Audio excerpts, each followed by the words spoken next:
समर्थ रामदास स्वामींची शिकवण, मनोपासना, बलोपासना आणि नव्या पिढीचा उत्स्फूर्त सहभाग अशा प्रेरणादायी वातावरणात आगामी समर्थ या बहुप्रतीक्षित चित्रपटाच्या पोस्टरचे भव्य अनावरण पुण्यात पार पडले.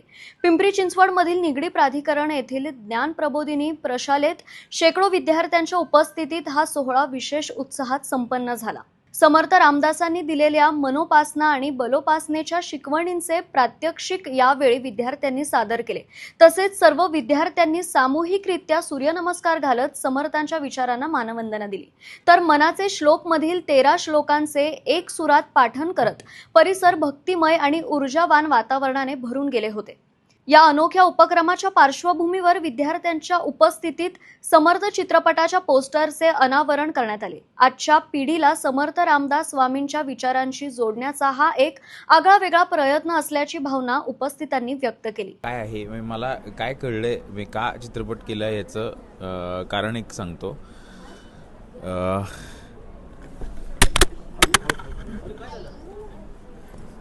हां, व्हिज्युअली परिणाम जो होतो ना तो दाखवायचा होता. तर आता पडल्यानंतर मी काही लोकांना असं हसवलं, पडला. काही लोकांना वाटलं अरे पडला, अरे काय झालं पडला. तर जे समर्थ रामदास स्वामींनी सांगितलेलं आहे आणि जे आपण वाचतो किंवा जे ऐकतो, श्रवण करतो किंवा जे आहे, तर ते संस्कार लोकांपर्यंत होण्यासाठी आता व्हिज्युअली पोचणं खूप गरजेचं आहे. आता अशी परिस्थिती आहे की संस्कारही पडत आहेत आणि मी जसं आता परत उठून उभं राहिलो तसं तेही उठून उभे राहतील. मराठी चित्रपट पडला की अनेक लोकांना आनंद होत होता, आता चित्रपट उभा राहतोय, तर त्या माध्यमातून आपण येतोय. आणि देशाबाबतीत पण मला तसंच वाटतं की पडल्यावर काही लोकांना आनंद होतो, तर आता तो उभा राहतोय. तर या गोष्टीसाठी हा चित्रपट बनवला आहे असं मला वाटतं. आणि ते करत असताना खूप वेगळ्या पद्धतीच्या अनुभूती आल्या, खूप वेगळ्या पद्धतीचं शिक्षण झालं, जे कधीच वाचनात आलं नव्हतं त्या गोष्टी वाचनात आल्या. आणि प्रामाणिकपणा 100% होतात. स्वतःच्या सत्याच्या सगळ्यात जवळ पोचण्याचा प्रयत्न म्हणजे हा चित्रपट आहे. मी मुळात एक सांगतो की हा चित्रपट नाही आहे. आम्ही जेव्हा हे काम सुरू केलं तेव्हा रवींद्र सरांचं एक वाक्य होतं की आपण ही सेवा म्हणून करूयात. आणि चित्रपटाशी कुठेही प्रतारणा न करता, चित्रपट ह्या माध्यमाशी प्रतारणा न करता प्रामाणिकपणे एक चांगली गोष्ट रंजकपणे सांगायचा प्रयत्न करूयात. आजच्या काळामध्ये आपल्या आयुष्यात जगत असताना आजूबाजूला खूप छोटे आणि खूप मोठे प्रॉब्लेम्स आपल्या आजूबाजूला आहेत. ते टॅकल करण्याचं, त्याच्यावर ओव्हरकम करण्याचं बळ जे आहे ते समर्थ विचार आपल्याला देतात. या निमित्ताने मी पण हे शिकलो. कारण खूप छोट्या छोट्या गोष्टी आहेत ज्या आपण आजूबाजूला उगाच त्याचे इश्यू करत असतो. आपल्या आजूबाजूला अनेक माणसं आहेत ज्याच्यावरती सहज मात करत असतात. कधी त्यांच्याकडे तो मंत्र पोचला आहे, तो मंत्र आपल्यामध्ये जागृत व्हावा, ती गोष्ट आपण जागरूकपणे बघावी. त्यामुळे समर्थ विचार हे अत्यंत सोप्या पद्धतीने आपल्या आजूबाजूच्या जगण्यामधनं वेचून ते कसे आचरणात आणायचे हा सांगण्याचा हा आमचा एक प्रामाणिक प्रयत्न चित्रपट आहे. आणि अत्यंत रंजक प्रकारे हा चित्रपट आम्ही करण्याचा प्रयत्न केला. त्यामुळे नक्की सगळ्यांना आवडेल आणि सगळ्यांनी पाहायला पाहिजे. कारण मोठंही काहीतरी अडचण आली किंवा मोठी ठेस लागल्यावरच देव आठवावा असं नाही आहे. देव बरोबर असेल तर कदाचित ते जे चढ उतार आहेत ते थोडे सोयीस्कर होतील, सुकर होतील. त्यामुळे आपल्या सहज वागण्यामध्ये, आचरणामध्ये आपण समर्थ विचार आणू शकतो, यासाठी हा सिनेमा केलेला आहे. भूमिका खरंच खूप वेगळी आहे. म्हणजे मी पहिल्यांदा या प्रकारची भूमिका करतो आहे आणि तेही सिनेमांमधून. सो म्हणजे पहिल्यांदा म्हणजे वर्षाची सुरुवात होती आणि खरं तर अमोलदादाचा फोन आला मला, अमोल भगत यांचा, की असं असं आपण सिनेमा करतो आहे, हार्दिक जरा भेटायला ये. बरं कोणाचा सिनेमा आहे काय काहीच माहीत नव्हतं. नंतर कळलं की योगेश सरांचा सिनेमा आहे. भेटलो आणि तो मी एक वेगळ्या अवतारात होतो, एक वेगळ्या गेटअपमध्ये होतो, एका दुसऱ्या प्रोजेक्टची तयारी चालू होती. आणि जेव्हा त्यांनी मला सांगितलं की आपल्याला या पर्टिक्युलर तुझं जे कॅरेक्टर आहे त्यासाठी तुला केस कापावे लागतील, आणि मी ते केस जवळजवळ 6 ते 8 महिने मी वाढवले होते, की एक एक्सपेरिमेंट मी स्वतःसाठी करत होतो. पण जेव्हा म्हणतो ना आपण की खरंच आपल्या मनामध्ये, मला असं वाटतं की प्रत्येकाच्या कुठेतरी मनात समर्थांचे विचार आहेतच. आणखी लहानपणापासून म्हणजे आपण जन्माला आल्यापासून कुठे ना कुठे आपल्या घरातून, आपल्या थोरा मोठ्यांकडून आपल्या मनामध्ये रुजवले गेलेले असतात. फक्त ते जागे होत नाहीत असं मला वाटतं. आणि जेव्हा त्यांनी मला सांगितलं की आपण समर्थ ही फिल्म करतोय किंवा हा चित्रपट जेव्हा आपण करतोय, मी म्हटलं तुम्ही सांगाल ते मी करायला तयार आहे, मला पात्र पण सांगू नका, येऊन जायचं असेल तरी मी करीन, पण मी तुमच्यावर काम करणार हे नक्की. आणि खूप वेगळ्या प्रकारचे पात्र, काय एक जरा सस्पेन्स आहे, पण मी ते आपण आत्ता नाही बोलणार नाही, कारण की हे पात्र मी पहिल्यांदा साकारतोय आणि खूप मजा आली, खूप शिकायला मिळालं. सगळे दिग्गज कलाकार, संपूर्ण टीम खूप छान होती आणि प्रत्येक दिवशी काही ना काही नवीन शिकायला मिळालं आणि खूप अभिमान वाटतो की समर्थांच्या या विचारांच्या प्रवाहामध्ये आपलंसुद्धा नाव जोडलं गेलं, त्यामुळे एक अभिमानाची गोष्ट वाटते मला. खरं सांगायचं तर आत्तापर्यंत जे चित्रपट करत गेले, बिनधास्तमध्ये एकदमच वैजू म्हणून जी होती ती मोटरबाईक चालवणारी, एका बाल्कनीतनं दुसऱ्या बाल्कनीत उडी मारणारी, अशी सगळी एकदम होती.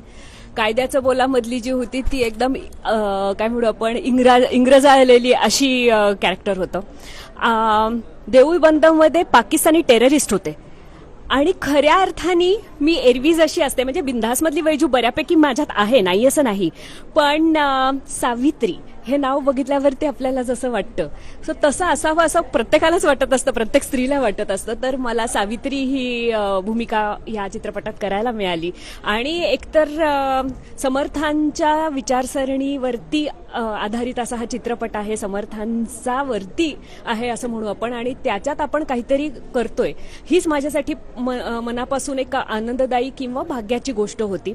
त्यामुळे मी मागे म्हटलं तसं की आत्ताच योगेश सरांनी सांगितलं की माझी सगळ्यात लास्ट मिनिट एंट्री होती त्या चित्रपटातली किंवा काय, तर वेगळी अभिनेत्री ही एक भूमिका करणार होती, पण तारखांचा गोंधळ झाला आणि म्हणून ही भूमिका माझ्याकडे आली. त्यामुळे मी स्वतः समजते की समर्थांची इच्छा होती की त्यांच्या चित्रपटात मी असावं, म्हणून ही भूमिका माझ्याकडे आली. आणि खऱ्या अर्थाने त्यावेळेला मी हे जेव्हा मला कळलं, म्हणजे अमोल भगतनी मला जेव्हा फोन केला आणि विचारलं की असा असा चित्रपट होतोय, तुझ्या एक तर तारखा आहेत का, कारण पहिला गोंधळ त्याच्यावरच झाला होता, सो तारखा आहेत का आणि समर्थांच्या म्हणजे त्यांच्या विचारसरणीवर आधारित हा चित्रपट आहे, तर तू करशील का. तर मग मी तुला आधी तारखा असतील तर कथा सांगतो आणि मग तू ठरव की तुला करायचंय की नाही. तर समर्थांच्या आयुष्याची संबंधित काहीतरी घडतंय म्हटल्यावरती मी त्याला कथानक विचारलं नाही, माझी भूमिका त्यात काय असणार आहे विचारलं नाही आणि मी त्याला सांगितलं की मी करते. त्याचं कारण 2-3 प्रकारे आहे की मी एक कथक नृत्यांगना आहे, त्यामुळे मी फार मोजकेच अभिनयातल्या गोष्टी करते. मी तुम्हाला दैनंदिन मालिकात बिलकुलच दिसत नाही आणि हे मी कॉन्शियसली ठरवलेला डिसिजन आहे, जो मी 12 वर्षापूर्वी बिंदास केला तेव्हाच ठरवून टाकलेलं होतं की मी दैनंदिन मालिका करणार नाही, कारण नृत्याचा रियाज महत्वाचा आहे म्हणून. त्यामुळे नृत्याचे जे संस्कार असतात, शास्त्रीय नृत्याचे, त्याच्यामध्ये अध्यात्माशी निगडीत गोष्टी असतात. तुमची ती बैठक आपोआप तयार झालेली असते.